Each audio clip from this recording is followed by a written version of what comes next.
Hey guys, J-Man here, and we're going to be talking about the Fantastic Four. Just call for four. Dun, dun, dun, dun, dun. Fantastic Four. Remember that cartoon? Okay, let's go to Fantastic Four number two. Number two, baby. This is it. Number two. Can you imagine getting this as a kid or whatever and not knowing like what the future holds and just being like, what is this? Issue two, who do they introduce? Maybe they'll introduce some petty thugs. Maybe they'll introduce some guy with some kind of mental powers, or maybe they'll introduce the fucking Skrulls. This is issue two, and the Skrulls have been introduced. I mean, like, this is madness. This is like absolute madness. I mean, what the hell? So this is crazy. Like, Skrulls, you'd think, well, that's way down the line. Nope, number two. Okay, so it appears as though the Fantastic Four are causing a bunch of crimes. Thing destroys this water tower. Invisible Woman steals a diamond. Torch melts some statues. So you're like, what is happening? Why are the Fantastic Four going crazy? Well, they're not crazy. It's the Skrulls. They've pretended to be the Fantastic Four. They've impersonated them. Oh my god. And they're causing all these damn crimes. Screw them. And of course, everyone thinks it's the Fantastic Four. Now, what immediately while reading this, you're thinking, well, wait a minute. How is a Skrull turning invisible? But they shrink, right? So like they have an excuse for each Skrull and why they can mimic the power of the Fantastic Four member they're mimicking. The excuse is a little bit, yeah. But, I mean, they try. One thing I'd like to point out is that this is the Fantastic Four hanging out at home. Why is the Thing, like, hiding himself? I mean, he's at home. But the thing is that he doesn't like himself. This is the beginning here, so he's really not comfortable with who he is. And I like the way that they've done this. This is the genius of Fantastic Four, guys. These were as far as you could get, realistic people. Like, Thing would get upset. He's pissed off because of what happened to him. He gets angry and enraged very easily. Reed and the others constantly have to calm him down. He's like, Ben, I'm sorry. And Reed is like, look, how can I get mad at him when it's my fault? This is actually really good. I know reading this now, you might think, well, it was a bit simple. But reading this at the time must have been really awesome because you're just like, wow, I've never seen anything like this before, like where the characters are taken so seriously.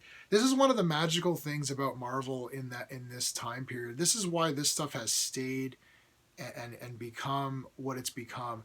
These Marvel movies, this 10 years of MCU, the MCU is fantastic, okay? Don't get me wrong, but this is Marvel, right? Like this time here in the 60s, 70s, even going into like let's say early 80s, right? But like definitely like the silver age of comics.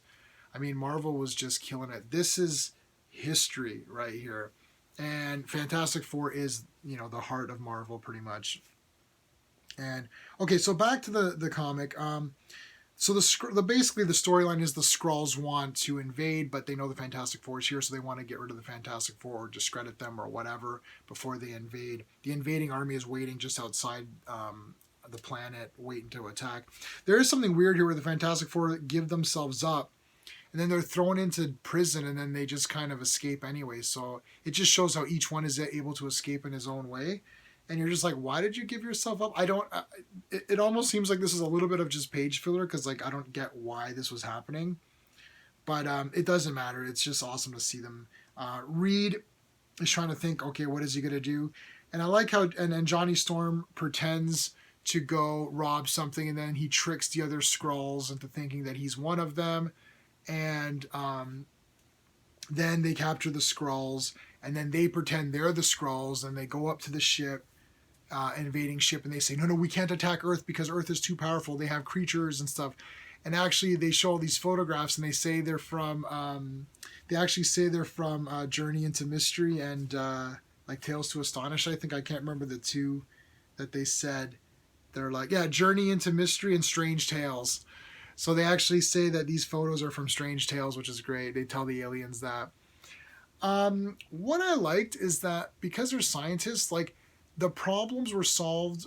You know, there was some fights, but the problems were solved ultimately by Reed and his intelligence. Reed Richards is a fantastic, not even a pun intended, I just happened to say it, character. And the fact that he's super smart, you know, outweighs his stretchy ability. His stretchy ability really comes second to the fact that he's a super genius. And I really like that. I always like the smart characters. I like Donatello and Ninja Turtles.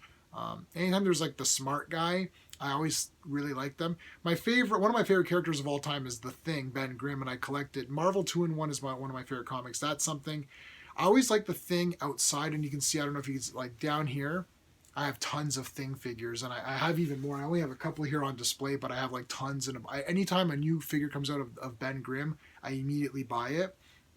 So I love Ben Grimm. He's probably my top 10 favorite characters from Marvel of all time. But Fantastic Four in general are really cool, and Reed Richards is even though he wasn't in my like top 10 or anything, he's probably in my top like 30, let's say. But he's a great character, and I love that the fact that he's smart and he solves things that way. The ending of this is really cool. Ben turns normal for a little bit because they pass through this barrier in Earth, and they're like, oh my god, and then he turns back. So they're like, there's hope, you know, there's hope that maybe you can turn back one day, which is great. They fight the Skrulls one last time, and they're like, well, what are we going to do with these Skrulls because they're stuck here? One of them is gone, but there's 3 that are still stuck. So literally, they transform into cows, and then Reed makes them forget who they are. And you're like, oh, that's weird. It's like Stardust territory, if you remember Stardust the Wizard. It's just that was a weird ending. That was very weird. But I just love the way that, you know, you're reading through this history, and it's like, remember in Raiders of the Lost Ark when he's like, where you and I are just passing through history, and he's like, this is history, and that's what this is, and that's what's so important about it. Plus the art's kick-ass, and fucking Fantastic Four are awesome. So there you go. Let's hope this movie they make is good. Don't make a shit Fantastic Four movie, please. Please. Where's the petition? Anyway. Awesome stuff. I'm going to keep reviewing these, I think, because I'm having a lot of fun talking about them and just sharing my thoughts. But anyway, that's it, guys. Okay, until next time.